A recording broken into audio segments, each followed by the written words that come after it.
Good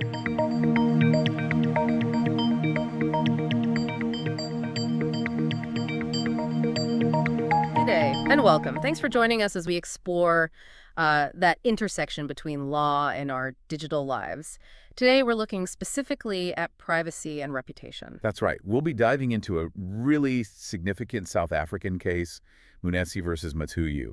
It sheds quite a bit of light on these issues. It really does. So our aim today is to unpack how the court looked at protecting personal information, under the Protection of Personal Information Act, and also the trickiness of defining defamation online. Exactly. And the source material we're drawing from gives us some great insights into these legal struggles. It's very relevant for the digital age. Okay, let's start with the Protection of Personal Information Act, or the Act as we should call it.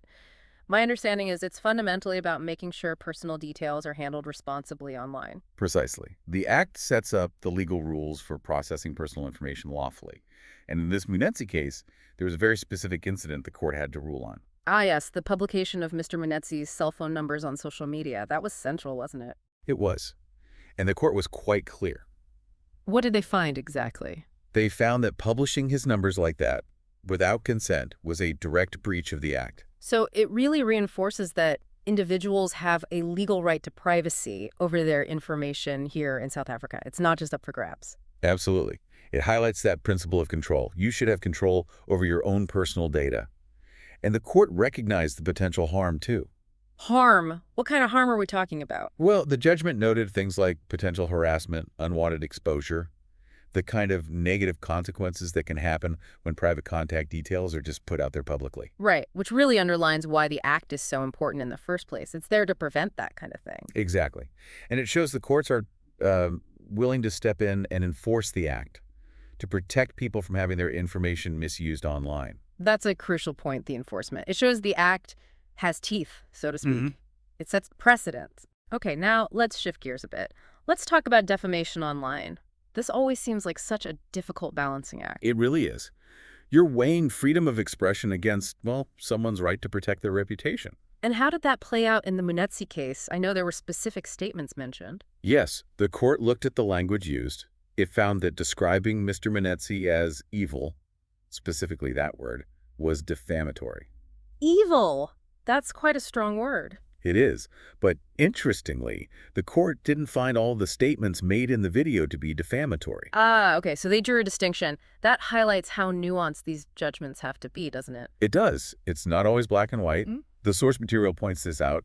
Calling someone evil crossed a line into defamation. But perhaps other statements didn't. Correct. Other claims might have been seen more as opinions, maybe harsh opinions, but not necessarily defamatory in the legal sense.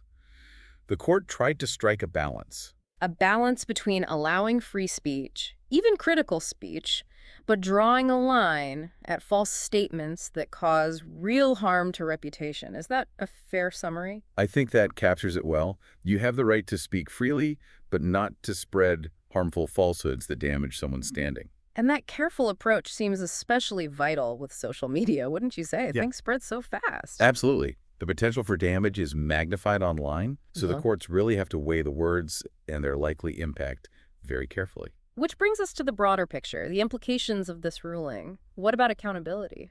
Well, this is where it gets perhaps a bit more complex or maybe raises more questions. How so? Mr. Munetsi got the interdict, remember? Stopping them from publishing his details again. Yes. But the court didn't award punitive costs against the respondents, and there was no order for a public apology either. Right. So there was a finding that the act was breached and defamation occurred, but the consequences weren't particularly severe. That seems to be the case based on the outcome described, which does raise that question you mentioned, accountability, and, importantly, deterrence. Exactly.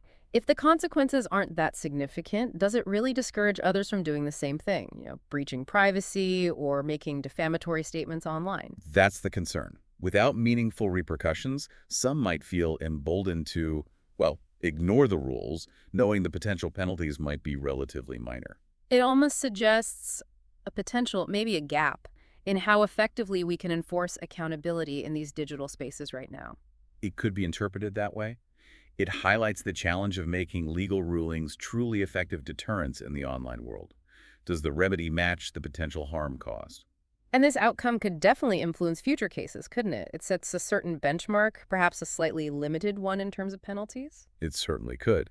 Future courts might look at this decision when considering remedies in similar situations involving online privacy breaches and defamation. So wrapping this up then, it feels like the Munetsi versus Madhuyu case gives us some really valuable, concrete examples of how the law is grappling with these digital issues in South Africa. I agree. It strongly reaffirms the role of the Act in protecting our personal information, which is crucial. But it also clearly shows the ongoing challenge, that tightrope walk between protecting free speech and preventing defamation, especially online. Yes, defining those boundaries remains a complex task for the courts, constantly adapting to new technologies and ways people communicate. Which leaves us and our listeners with a question to ponder, I suppose.